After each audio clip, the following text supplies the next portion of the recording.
Hi again, everybody. It's Kevin Canessa coming to you from the newsroom of The Observer and TheObserver.com on this, the 21st day of February in the year 2022. Sure hope you're enjoying your Monday, no matter where it is you are in the country. Beautiful day here in the Northeast. And as you do every Monday night, you welcome me into your home so that I could bring you the current week's newspaper. And for the second week in a row, we have a tragic story to lead this week's front page, and the headline, Rest Easy, Ernie.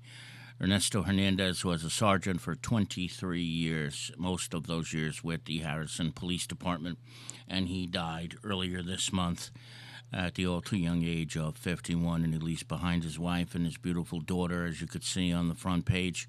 He had battled cancer for 4 years, and unfortunately, it came back just around Christmas time in 2021, and ultimately it wound up taking his life. I had a chance to speak to a lot of people who knew Ernie. I never had the opportunity to meet him, but we do have a tribute story to Sergeant Hernandez, who lost his life way too young just a few days ago. So hope you'll get a chance to read it and learn more about this wonderful human being who gave his life to the Harrison Police Department.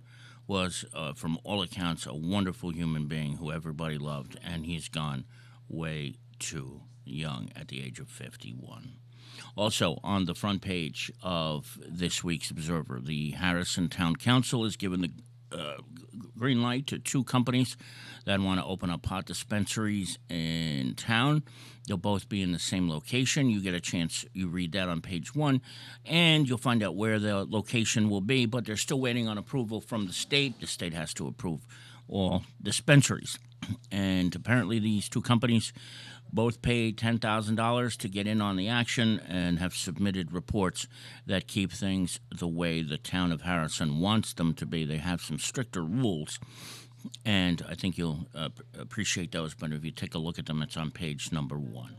As we move to the inside of this week's edition of The Observer, the town of Kearney, for some reason, the power of Harvey Field in Kearney has been cut off, and nobody seems to know why.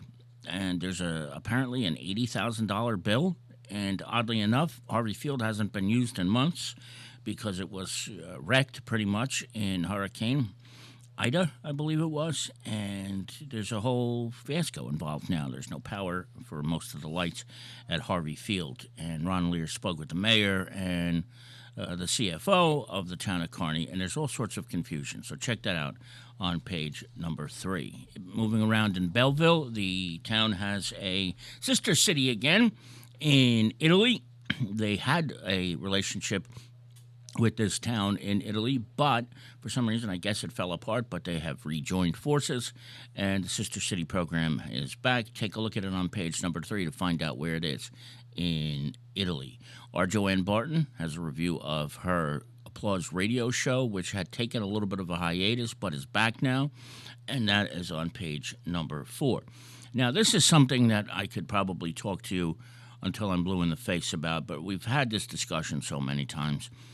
The Nutley PD has given out another warning yet again about cars being stolen off of people's driveways, with the car running when people run into the store for a 30-second trip to just grab one item, things of that nature. And the bottom line here is that I believe they said 90% of all car thefts are of vehicles where the fobs or the keys were left inside the car, or if the car was running. So basically what's happening is these cars are being stolen, and the owners of the cars are inviting people to take them by leaving them running, by not taking the keys with them at night, and leaving the cars unlocked.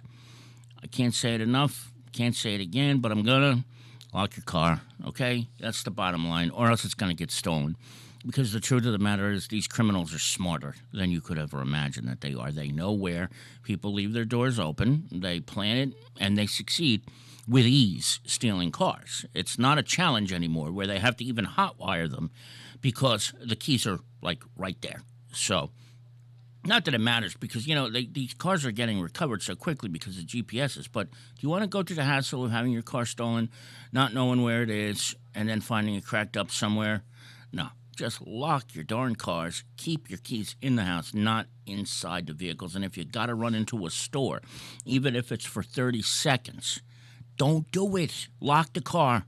I know it just seems like a pain in the butt, but it's the reality. They're watching you. They really are. And these cars go like that. So make sure you lock them, okay? But thanks to the Nutley PD for reminding us for probably about the 20th time. And I'm sure, all the other departments have too. As we move along, Lyndhurst PD had a pretty busy week, including the arrest of a Bronx man who they arrested a week before and who was arrested a week before that in another part of Bergen County. This guy is probably better suited not coming to Lyndhurst because every time he does, he seems to wind up behind bars. And they also had a DUI arrest of a gentleman by the name of Gandhi from Totowa. And it's just like nonstop. And then they found another guy who was wanted in Middletown and Atlantic Highlands, New Jersey. He had 2 burglary warrants. And the instinct of one of the detectives, for some reason, ran a random check of the guy, and he wound up being wanted for 2 burglaries in Monmouth County. Tim Wagner has this week's police blotter, and Detective John Fabula completed a very solid investigation of an identity thief. Unfortunately, in this case, the guy that they caught was a good friend of the victim.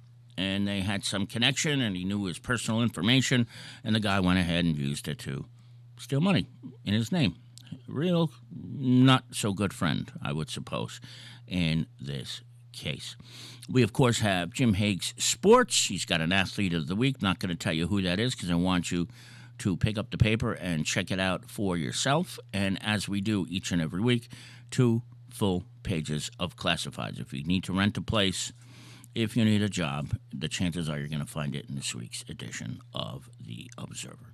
That's going to do it, though, for this week of The Observer Live. I want to thank each and every one of you for logging on and joining me here tonight. Don't forget, as things happen during the course of the week, we will come back if necessary, or we will post things to theobserver.com.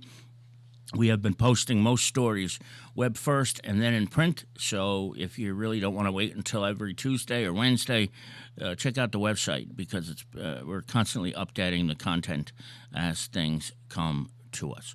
From the newsroom of The Observer and theobserver.com, Kevin Canessa signing off for now, and we hope to see you back here at least 1 week from today, if not sooner. Good night, everybody.